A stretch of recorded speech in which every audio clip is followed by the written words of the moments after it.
ચાલો મિત્રો એના પછી ધોરણ 9 વિજ્ઞાન ચેપ્ટર પહેલો આપણે આસપાસના દ્રવ્ય એનો ભાગ નંબર આજે 4 જોવાનો છે. હવે એમાં એક પ્રયોગ આવે છે જે એક્સ્ટ્રા પ્રયોગ છે, મોસ્ટ ટાઈમથી પ્રયોગ કહી શકાય. ઉદ્ધવપાતન નો પ્રયોગ આકૃતિસર સમજાવો. આકૃતિસર સમજાવો.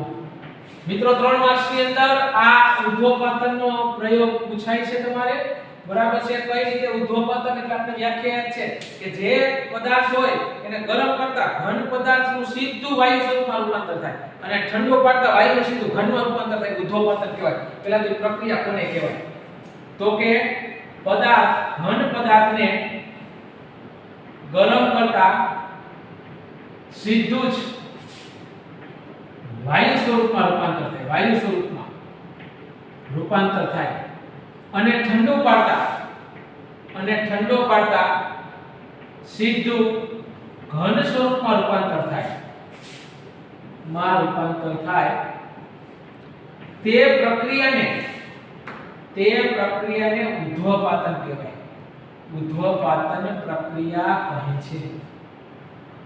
મિત્રો હવે આપણે અહીંયા કોનું ઉદ્ધવપાતન કરીશું? તો કે બરાબર છે આપણે અહીંયા બરાબર છે કપૂરની ગોળી, કપૂર અથવા એમોનિયમ ક્લોરાઇડ બીજું નામ છે નવસા. બરાબર છે. આનો આપણે ઉદ્ધવપાતન કરીશું. મિત્રો તો કઈ રીતે એની આકૃતિને થઈ જાય, આપણે આકૃતિ દોરવાની છે. જો આ રીતે આકૃતિ દોરવાની છે, હું અહીં દોરું છું. બરાબર ધ્યાન રાખવાનું. જો સૌપ્રથમ આ રીતે જાળી દોરવાની છે. બરાબર છે. જોઈ શકશો તમે જો આ રીતે.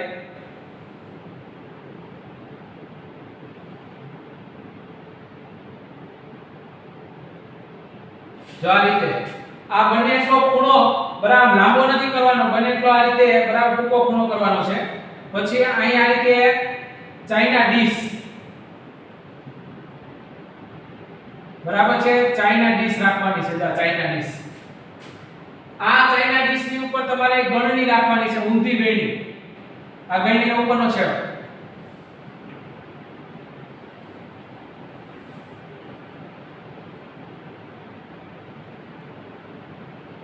આ રીતે આ ગળણીનો છેડો રાખવાનો. આ ગળણીના છેડા અહીંયા બરાબર છે ઉપર તમારે રૂ રાખી દેવાનું. જો અંદરથી પેક કરી દેવાનું છે. આ ગળણીની અંદર તમારે ઘન કપૂરની ગોળી લઈ તો કપૂરની ગોળી અથવા તો એમોનિયમ ક્લોરાઇડ ઘન સ્વરૂપે હશે. મિત્રો આ જાળી છે.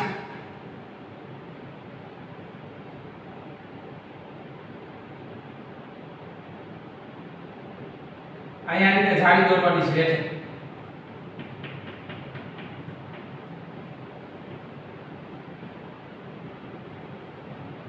આ જાળી નો આ ચાઇના ડીશ છે. બરાબર. એની અંદર ઊંધી ગળણી છે. હવે તમારે અહીંયા બરાબર છે આ રીતનું સ્ટેન્ડ છે. સ્ટેન્ડની ઉપર આ રીતે જાળી હોય છે. આ પાટલો છે એનો. હવે મિત્રો અહીંયા તમારે બર્નર રાખવાનું હોય છે. તમે જોઈ શકો છો આ રીતે અહીં બર્નર રાખવાનું છે. અહીંથી ગેસ આવતો હોય છે. આ જે ભાગ છે અહીંથી આ બર્નર છે. અહીંથી ગેસ આવતો હોય છે. અહીંથી આ ગેસ ચાલુ કરો એટલે આ બર્નર આ રીતે સળગતું હોય છે. તમે જોઈ શકો આ રીતે બરાબર છે. નીચેથી એને ગરમ કરવાનું છે. નીચેથી ગરમ કરશો એટલે આ ઘન એમોનિયમ ક્લોરાઇડ છે એની વરાળ થશે, સીધું વાયુ સ્વરૂપ થશે. મિત્રો એ ઉપર વાયુ જશે, એ ઉપરથી બરાબર છે પેક છે, રૂનું કુંડું લગાડેલું છે એટલે એ હવે ઠંડો પડી જાય. ઠંડો પડી જશે એટલે પાછો આ રીતે ગળણીની દીવાલ ઉપર એ ઘન સ્વરૂપે જમા થઈ જશે. તો મિત્રો અહીં તમે જોઈ શકો છો ઘનનું સીધું વાયુમાંથી વાયુ ઠંડુ પડેલું સીધું ઘનમાં. બરાબર. આને ઉદ્ધવપાતન પ્રક્રિયા કહેવાય. જો આ રીતે લગાડવાનું છે આ રૂનું કુંડું, આ ગળણી, આ ઘન એમોનિયમ ક્લોરાઇડ, આ એમોનિયમ ક્લોરાઇડ વાયુ સ્વરૂપ, એમોનિયમ ક્લોરાઇડ વાયુ સ્વરૂપ. આ મિત્રો પાછું ઠંડુ પડતા ઘન સ્વરૂપે એમોનિયમ ક્લોરાઇડ. આ ચાઇના ડીશ છે, કાચની રકાબી આપણે ભાઈ સાહેબ, ચાઇના ડીશ કાચની રકાબી. આ જાડી છે, આ ત્રિપાઈ કહેવાય, સ્ટેન્ડ આપણી ભાષામાં. આ બર્નર છે. તો મિત્રો આ રીતે બરાબર તમારે સાધનોની ગોઠવણી કરવાની છે. ક્યાંથી દોરવાનું છે? પહેલા અહીંથી આ રીતે જાળી દોરવાની છે, પછી આ રીતે ડીશ લગાડવાની છે, એની ઉપર ઊંધી ગળણી બરાબર ગોઠવવાની છે અને ગળણીના ઉપરના છેડે બરાબર છે રૂનું કુંડું રાખવાનું છે. બરાબર. ઘન NH4Cl એટલે કે એમોનિયમ ક્લોરાઇડ ને ગરમ કરવામાં આવશે તો એનું સીધું વાયુ સ્વરૂપ રૂપાંતર થશે અને એ વાયુ ઉપર જશે, ઉપર રૂનું કુંડું હોવાથી ઠંડુ પડી જશે અને ઠંડુ પડતા પાછો ઘન સ્વરૂપે બરાબર તમે જોઈ શકો છો કે ગળણીની દીવાલમાં જામી જાય છે. તો આ રીતે ઘનનું ડાયરેક્ટ વાયુ થયું અને વાયુ ઠંડુ પડે એટલે ઘન થયું. બરાબર છે. તો આને ઉદ્ધવપાતન બરાબર પ્રક્રિયા કહેવામાં આવે છે. આ રીતની આકૃતિ દોરીને વર્ણન તમારે લખવાનું છે. બરાબર આપણી રીતે વર્ણન આકૃતિ પરથી લખવું, આકૃતિ પરથી લખવું. બરાબર છે. અવલોકન છેલ્લે શું થયું? તો કે અવલોકન એવું થયું કે એમોનિયમ ક્લોરાઇડ ઘન સ્વરૂપમાં કેમાં રૂપાંતર થઈ જશે? તો કે એમોનિયમ ક્લોરાઇડ ને ગરમ કરતા વાયુ સ્વરૂપ અને ઠંડો પાડતા અને તેને ઠંડુ પાડતા ઘન સ્વરૂપ ધારણ કરે છે. અવલોકન એવું મિત્રો, આને ઉદ્ધવપાતન કહેવામાં આવે છે. વર્ણન તમારી રીતે કરવાનું, આકૃતિમાં દર્શાવ્યા મુજબ બરાબર છે સાધનોની ગોઠવણી કરો. ત્રિપાઈ લો, બરાબર. ચાઇના ડીશ લો, ચાઇના ડીશ ની અંદર ઘન બરાબર તમે જોઈ શકો છો, એમોનિયમ ક્લોરાઇડ નાખો, એની ઉપર ઊંધી ગળણીયા રાખી દો. તો આ રીતનો બરાબર મોસ્ટ ટાઈમ કે ઉદ્ધવપાતનનો પ્રયોગ આકૃતિ શ કરવાનો છે. આનો સ્ક્રીનશોટ પાડી શકો છો તમે. ચાલો મિત્રો, એના પછી પ્રશ્ન 26, વાયુનું દબાણ એટલે શું અને દબાણ માપવાના એકમ જણાવો. વાયુનું દબાણ કોને કહેવાય છે? તમારે દબાણનું સૂત્ર યાદ રાખવાનું છે. જેમ ઘનતાનું સૂત્ર કેમ આવ્યું હતું? દળના છેદમાં કદ. એમ દબાણનું સૂત્ર છે બળના છેદમાં ક્ષેત્રફળ. મિત્રો હવે વાયુનું દબાણ આપણા તો ખાલી દબાણનું સૂત્ર છે. વાયુનું દબાણ ક્યાં લાગે? તો પાત્રની દીવાલ ઉપર. તો લખવાનું પાત્રની દીવાલ પર એકમ ક્ષેત્રફળ દીઠ, જો નીચેથી વ્યાખ્યા શરૂઆત કરાય, એકમ ક્ષેત્રફળ દીઠ લાગતા બળને વાયુનું દબાણ કહે છે. વાયુનું દબાણ કહે છે. બરાબર. એટલે કોઈ લખાય વાયુ દ્વારા પાત્રની, કોઈ પાત્ર હોય એની દીવાલ ઉપર એકમ ક્ષેત્રફળ દીઠ લાગતા બળને, બળ છે ને લાગે, બરાબર છે, એને દબાણ કહેવાય. દબાણનું સૂત્ર યાદ રાખવાનું છે બળના છેદમાં ક્ષેત્રફળ. સૂત્ર ખાસ યાદ હોવા જોઈએ. હવે દબાણ માપવાના એકમ શું છે? તો કે વાતાવરણનું દબાણ માપવાનું એકમ છે વાતાવરણ જ કહેવાય એને. વાયુનું દબાણ માપવાનો એકમ વાતાવરણ છે, જેને આપણી ભાષામાં એટીએમ કહેવામાં આવે છે. એટીએમ કહે છે. યાદ રાખજો. બરાબર. વાયુનું દબાણ માપવા માટેનો એકમ વાતાવરણ, વાતાવરણ એટલે એટીએમ છે. પણ દબાણ માપવાનો એસઆઈ એકમ, દબાણ માપવાનો એસઆઈ એકમ, સર્વસ્વીકૃત એકમ પાસ્કલ છે. પાસ્કલ એટલે પીએ. યાદ રાખજો. પાસ્કલ નામનો વૈજ્ઞાનિક થઈ ગયો. બરાબર. એને દબાણના એકમની જેમ તાપમાન માપવાનો એકમ કેલ્વિન છે. કેલ્વિન નામના વૈજ્ઞાનિકે એની શોધ કરી. એમ દબાણ માપવાનો એકમ પાસ્કલ છે. પાસ્કલ નામના વૈજ્ઞાનિકે શોધ કરી. 1 એટીએમ એટલે કેટલા થાય? તો કે 1 એટીએમ એટલે 1 એટીએમ બરાબર 1.01 ગુણ્યા 10 ની 5 ઘાત પાસ્કલ. યાદ રાખવાનું, ટૂંકા પ્રશ્નમાં ખાલી જગ્યા પૂછાય. 1 એટીએમ એટલે કેટલા પાસ્કલ? 1 એટીએમ એટલે એક વાતાવરણ. એક વાતાવરણ એટલે આટલા પાસ્કલ થાય. 1.01 ગુણ્યા 10 ની 5 ઘાત પાસ્કલ તરીકે ઓળખવામાં આવે છે. દરિયાની સપાટી પર વાતાવરણનું દબાણ એક વાતાવરણ છે, જેને સામાન્ય દબાણ કહેવામાં આવે છે. યાદ રાખજો. દરિયાની સપાટી પર વાયુનું દબાણ એક વાતાવરણ હોય છે. એક વાતાવરણ એટલે એક એટીએમ. એક વાતાવરણ એટલે કે એક એટીએમ હોય છે, જેને સામાન્ય દબાણ કહેવાય. જેને સામાન્ય દબાણ કહે છે. તો મિત્રો મોસ્ટ એમપી વાયુનું દબાણ માપવાનો એકમ એટીએમ બરાબર. અને એક એટીએમ એટલે કેટલા? તો કે 1.01 ગુણ્યા 10 ની 5 પાસ્કલ. દબાણનો એકમ બીજો પાસ્કલ છે. પાસ્કલ નામના વૈજ્ઞાનિકે શોધ કરી ને એટલા માટે. તો મોસ્ટ એમપી દબાણનું સૂત્ર એના એકમ. તો 26મો પ્રશ્ન તમારે લખીને પાકો કરવાનો છે. દ્રવ્ય અવસ્થા પર દબાણના ફેરફારની અસર જણાવો. એના પછીનો પ્રશ્ન દ્રવ્ય અવસ્થા 3 છે, ઘન, પ્રવાહી અને વાયુ. એના પર દબાણની શું અસર થાય? સૌથી વધુ અસર દબાણની છે ને વાયુ ઉપર થાય. બરાબર છે? લખી શકાય સૌથી વધુ અસર દબાણની વાયુ પર થાય છે.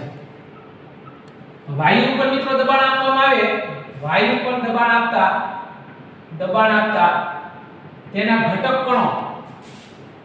કણો નજીક આવે છે અને તેનું પ્રવાહીમાં રૂપાંતર થાય છે. હજુ દબાણ આપવામાં આવે, દબાણ આપતા અને તાપમાન ઘટાડતા તેનું ઘન સ્વરૂપમાં રૂપાંતર થાય છે. તો મિત્રો દ્રવ્યની અવસ્થા પર કેવી અસર થાય? દાખલા તરીકે ઉદાહરણ તમને આપું. બરાબર છે?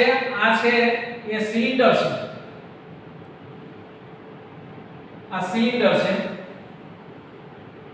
આ સિલિન્ડરની અંદર આ રીતે વાયુના કણ છે મિત્રો. જો હવે આના ઉપર હું બરાબર છે દબાણ આપીશ. આ પિસ્ટન કહેવાય. આ પિસ્ટન થી આને દબાણ આપવાનું છે.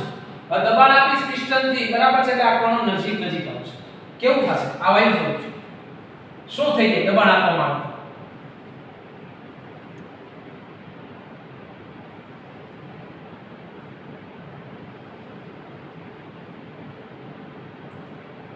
મિત્રો આ કણો છે ને આ રીતે નજીક આવી જશે.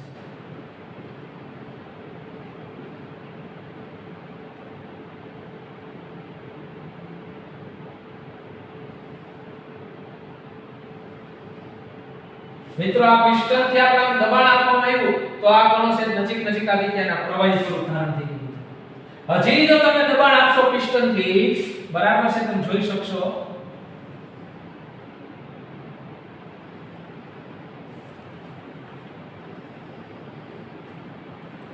તો મિત્રો આ એનું ઘન સ્વરૂપ ધારણ થઈ જશે. હાવ અણુઓ નજીક આવી જશે.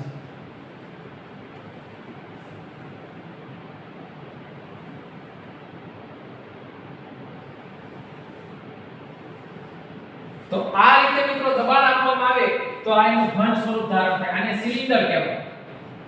સિલિન્ડર અને આ છે પિસ્ટન. દરેકની અંદર આ રીતે હોય છે. તો મિત્રો દબાણ આપવામાં આવે તો ઘટક કણો નજીક આવે છે. દ્રવ્યની અવસ્થામાં ફેરફાર થાય છે.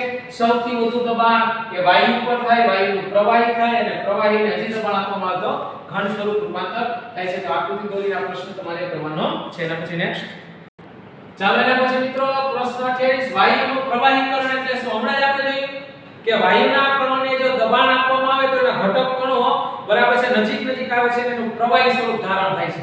આમ વાયુનું જે પ્રવાહી સ્વરૂપ ધારણ થાય એને કહેવાય વાયુનું પ્રવાહીકરણ. તો લખવાનું વાયુના ઘટક કણો ઉપર દબાણ વધારતા અને તાપમાન ઘટાડતા તેનું પ્રવાહીમાં રૂપાંતર થાય છે. આ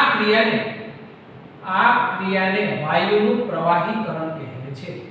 વાયુનું પ્રવાહીકરણ એટલે વાયુ પ્રવાહી સ્વરૂપમાં આવે. ક્યારે આવે? તો દબાણ વધારો અને તાપમાન ઘટાડો ત્યારે. એના પછી ઘન કાર્બન ડાયોક્સાઇડ CO2 એટલે કાર્બન ડાયોક્સાઇડ ને સૂકો બરફ શા માટે કહેવામાં આવે છે? આપણે યાદ રાખજો સૂકો બરફ એટલે ઘન કાર્બન ડાયોક્સાઇડ. શા માટે સૂકો બરફ છે? તો લખવાનું જો વાતાવરણનું દબાણ એક વાતાવરણ એટલે એક એટીએમ હોય, એક વાતાવરણ હોય તો ઘન CO2 એ પ્રવાહી સ્વરૂપમાં આવ્યા વગર સીધો જ વાયુ સ્વરૂપમાં રૂપાંતર થઈ શકે છે. વાયુ સ્વરૂપમાં રૂપાંતર થઈ શકે છે. તેથી ઘન CO2 ને સૂકો બરફ કહેવાય છે. એનું કારણ શું કામ સૂકો બરફ કહેવાય? તો કે ઘન કાર્બન ડાયોક્સાઇડ બરાબર એ ઘન સ્વરૂપમાંથી ડાયરેક્ટ પ્રવાહીમાં આવ્યા વગર સીધો વાયુ સ્વરૂપમાં રૂપાંતર થાય ક્યારે તો કે વાતાવરણનું દબાણ એક વાતાવરણની એક એટમ હોય ત્યારે એટલા માટે ઘન CO2 ને સૂકો બરફ કહે છે એના પછી નેક્સ્ટ ચાલો એના પછી પ્રશ્ન 30 દ્રવ્યની ત્રણેય અવસ્થાઓનું આંતરિક રૂપાંતર દ્રવ્યના ત્રણ અવસ્થા છે ઘન પ્રવાહી અને વાયુ એનું આંતરિક રૂપાંતર કેમ થાય મોસ્ટ ટાઈમ પ્રશ્ન પૂછી શકાય એવો બરાબર છે જો આ રીતે આ ઘન આ પ્રવાહી અને વાયુ જો આ રીતે દોરવાનું છે હવે મિત્રો આપણે બધાને ખબર છે ઘનનું પ્રવાહીમાં રૂપાંતર થાય શું કહેવાય તો તેને ગલન કહે છે ગલન એટલે બરાબર છે ઘનનું પ્રવાહીમાં રૂપાંતર થાય પ્રવાહીનું વાયુમાં થઈને આપણે બાષ્પીભવન કહીએ છીએ ઉત્કલન બિંદુ જે આપણે કહેતા હોય બાષ્પીભવન એ રીતે મિત્રો ઘનનું વાયુમાં થઈને આપણે શું કહીએ છીએ તો કે ઉદ્ધવપાતન ડાયરેક્ટ ઘનનું વાયુમાં થઈને ઉદ્ધવપાતન કહેવાય અને વાયુનું ઘનમાં થઈને એને ઉદ્ધવપાતન કહેવાય તો આ રીતે બે શબ્દમાં લખવાનું ઉદ્ધવપાતન હવે મિત્રો વાયુનું પ્રવાહી થાય બરાબર છે એને શું કહેવાય તેને સંઘનન કહેવાય વાયુને દબાણ આપો એટલે એનું પ્રવાહી થાય પ્રવાહીને દબાણ આપો એટલે ઘન થાય એને સંઘનન કહેવાય પણ એનું બીજું નામ છે ઘનીકરણ ઠારણ આપણી ભાષામાં પ્રવાહીને ઠારો એટલે ઘન થાય તો આ રીતે ત્રણેય અવસ્થાઓનું તમે આંતરિક સ્વરૂપ લખવાનું છે ઘન પ્રવાહી વાયુ બરાબર ઘનનું પ્રવાહી થાય એરોમાંથી લખવાનું ગલન પ્રવાહીનું વાયુ થાય એટલે કહેવાય બાષ્પીભવન ઘનનું વાયુ થાય બરાબર એને ઉદ્ધવપાતન કહેવાય અને વાયુનું ઘન થાય એને ઉદ્ધવપાતન આપણે પ્રયોગ સમજ્યા છે બરાબર છે પછી વાયુનું પ્રવાહી થાય એને સંઘનન કહેવાય પ્રવાહીનું ઘન થાય ઘનીકરણ અથવા તેને ઠારણ તરીકે ઓળખવામાં આવે છે એના પછી 31મો નીચે દર્શાવેલ તાપમાને અંશ સેલ્સિયસમાં ફેરવો હમણાં આપણે આગળ જોઈ ગયા કે સેલ્સિયસમાં જવું તો શું કરવું પડે તો કે કેલ્વિનમાંથી સેલ્સિયસમાં જવું હોય તો તમારે 273 બાદ કરવા પડે તો આના અંશ સેલ્સિયસ કેમ થાય પહેલા 300 કેલ્વિન છે તો શું થશે મિત્રો 300 273 બાદ કરવાના કેટલા વધશે તો કે 27 અંશ 300 કેલ્વિન માં જ્યાં જાવ તો 273 કેલ્વિન બાદ કરવાના તો 27 અંશ સેલ્સિયસ થશે કેલ્વિન નું સેલ્સિયસ 273 બાદ એ રીતે બીજો 573 કેલ્વિન છે તો એનું કઈ રીતે થાય તો કે 573 કેલ્વિન માંથી 273 કેલ્વિન બાદ કરી નાખવાના એટલે કેટલા થાય તો કે 300 અંશ સેલ્સિયસ થયા તો મિત્રો આ રીતે તમારે કેલ્વિન માંથી સેલ્સિયસ માં જવું હોય તો 273 બાદ કરવાના છે આવા દાખલા આપણે જોશે આગળ એના પછી પ્રશ્ન 32મો નીચે દર્શાવેલ તાપમાને પાણીની ભૌતિક અવસ્થા કઈ હશે મિત્રો આ તાપમાને પાણીની અવસ્થા કઈ હોય તો બધાને ખબર છે પહેલું 250 અંશ સેલ્સિયસ તાપમાન હોય ત્યારે પાણી વરાળ સ્વરૂપે હોય પાણી કયા સ્વરૂપે હશે વરાળ સ્વરૂપે કારણ કે 100 અંશ પાણીનું ઉત્કલન બિંદુ છે ઉત્કલન બિંદુ એટલે પાણીની વરાળ થઈ જાય 100 અંશે એટલા તો 250 છે એ રીતે બીજું 100 અંશે શું હશે તો કે 100 અંશે પાણી એ બે સ્વરૂપે હોય મિત્રો પ્રવાહી સ્વરૂપે અને વાયુ સ્વરૂપ યાદ રાખજો 100 અંશે એક્ઝેક્ટ 100 અંશે પાણી પ્રવાહી સ્વરૂપે હશે કારણ કે પ્રવાહી ત્યારે વાયુ થતું ત્યારે વાયુ સ્વરૂપે હોય ને પ્રવાહી સ્વરૂપ બંને હોય 100 અંશે પણ એની અંદર ઊર્જા કોની વધારે હશે બંનેમાં તો કે વાયુ આ ખાસ યાદ રાખવાનું છે તો મિત્રો 30 31 32 ત્રણે કરવાના એના પછી નેક્સ્ટ ચાલો પ્રશ્ન 33 કોઈ પણ દ્રવ્યની અવસ્થામાં થતા પરિવર્તન દરમિયાન તેનું તાપમાન શા માટે અચળ રહે મિત્રો દ્રવ્યની અવસ્થા બદલાય એટલે કે ઘનનું પ્રવાહી થાય પ્રવાહીનું વાયુ થાય ત્યારે તાપમાન અચળ રહે એનું કારણ તો કે જ્યારે તમે દ્રવ્યની અવસ્થા બદલાવા માટે તમે જ્યારે તમે એને ઊર્જા આપો છો ત્યારે એ ઊર્જા તેના ઘટક કણો વચ્ચે જે ઊર્જા છે આંતરરાષ્ટ્રીય આકર્ષણ વચ્ચે ઉપરવટ જાય છે અને ઉપરવટ જઈ અને દ્રવ્યની અવસ્થામાં ફેરફાર કરે છે ત્યારે એ ઊર્જા તેના ઘટક કણો વચ્ચે સંગ્રહ પામે છે અને આ ઊર્જા ઘટક કણો વચ્ચે સંગ્રહ પામીને એને કારણે તાપમાન અચળ જળવાઈ રહે છે જેને આપણે ગુપ્ત ઉષ્મા તરીકે ઓળખવામાં આવે છે અને આ ગુપ્ત ઉષ્માને કારણે છે તાપમાન અચળ રહે તો કઈ રીતે લખી શકાય જ્યારે દ્રવ્યની અવસ્થામાં ફેરફાર કરવા માટે ઊર્જા આપવામાં આવે છે ઊર્જા એટલે ઉષ્મા આપવામાં આવે છે ત્યારે તેના ઘટક કણો વચ્ચે જે ઊર્જા છે તેની ઉપરવટ જઈ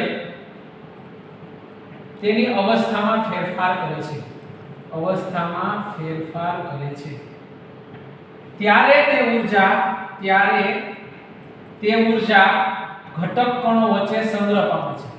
ઘટક કણો વચ્ચે સંગ્રહ પામે છે તેથી તાપમાનમાં ફેરફાર થતો નથી તાપમાનમાં ફેરફાર થતો નથી, જેને ગુપ્ત ઉષ્મા કહે છે, જેને ગુપ્ત ઉષ્મા કહે છે। મિત્રો આ ગુપ્ત ઉષ્માને કારણે જ તાપમાન અચળ રહે છે। તાપમાન કેવું રહે છે? તાપમાનમાં કોઈ ફેરફાર નહીં થાય, કારણ કે તમે માનો કે ઘન પદાર્થ છે, એના ઘટકપણો વચ્ચે જે ઊર્જા છે એને મારે પ્રવાહીમાં રૂપાંતર કરવું હોય તો એને ગરમી આપીશ, ઈ ગરમી કેટલી આપીશ તો કે ઘન કણો વચ્ચે, ઘન પદાર્થના જે ઘટકપણો વચ્ચે ઊર્જા છે ને ઉપરવટ જાય એટલી ઊર્જા આપીશ, ત્યારે એની અવસ્થા છોડશે, ત્યારે ઊર્જા છે ને ઘટકપણો સંગ્રહી રાખશે, જેને આપણે છુપાયેલી ઉષ્મા, ગુપ્ત ઉષ્મા કહેવામાં આવે છે। એટલે તાપમાનમાં કોઈ ફેરફાર નહીં થતો, ગુપ્ત ઉષ્માને કારણે તાપમાન એટલું ને એટલું રહે છે ને દ્રવ્યની અવસ્થા બદલાઈ ગઈ છે। મોસ્ટ ટાઈમ para વૈજ્ઞાનિક કારણ। પ્રશ્ન 34 વાતાવરણીય વાયુનું પ્રવાહીકરણ માટે કોઈ પદ્ધતિ સૂચવો। વાતાવરણની અંદર જે વાયુ છે એનું પ્રવાહીકરણ કરવું હોય તો શું કરવું પડે? તો કે વાતાવરણીય વાયુને બંધ પાત્રમાં ભરી દબાણ વધારતા અને તાપમાન ઘટાડતા તેનું પ્રવાહી સ્વરૂપ થાય છે, પ્રવાહીકરણ થાય છે। કઈ રીતે મિત્રો વાયુનું પ્રવાહીકરણ થાય? તો કે વાયુને તમારે બંધ પાત્રમાં ભરવાનું અને એ બંધ પાત્રમાં ભર્યા પછી એને દબાણ આપવાનું અને તાપમાન ઘટાડવાનું, દબાણ વધારવાનું, તાપમાન ઘટાડવાનું, એટલે વાયુનું પ્રવાહીકરણ થશે। તો મિત્રો આ રીતે બંને પ્રશ્ન 33 ને 34 તમારે હોમવર્કમાં કરવાના છે। આ રીતે આજના બરાબર છે લેક્ચરની અંદર ઉદ્ધવપાતનનો જે પ્રયોગ આવ્યો, ઉદ્ધવપાતનના પ્રયોગથી 34 પ્રશ્નો લગી તમારે હોમવર્કમાં કરવાના છે, બધા જ પ્રશ્નો આકૃતિ 6 બરાબર। તો અહીંયા બરાબર કરાવીએ છીએ।